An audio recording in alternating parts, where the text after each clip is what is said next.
সরস্বতী পৃথিবীতে প্রথম আবির্ভাব হয়েছিল উত্তরাখণ্ডের মানা গ্রামে। এই মন্দিরটি বদ্রীনাথ থেকে মাত্র 3 কিলোমিটার দূরে অবস্থিত।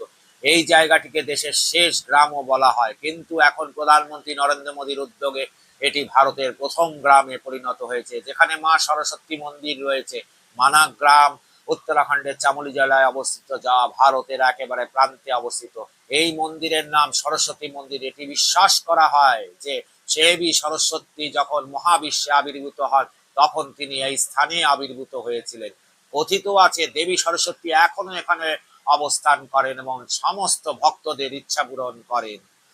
দেবী সরস্বতী ছাড়া এই মন্দিরের সঙ্গে জড়িয়ে রয়েছেন আরো অনেক পুরা কথা। এই মা সরস্বতীর ভগবান প্রথম আবির্ভাব হয়েছিলেন উত্তরাখণ্ডের মানা গ্রামে। সুন্দর এই মন্দিরটি বদ্রীনাথ থেকে মাত্র 3 কিলোমিটার দূরে অবস্থিত। এই যে সরস্বতী টেম্পলের ভিতরের চিত্রটা দেখুন, কি অসাধারণ।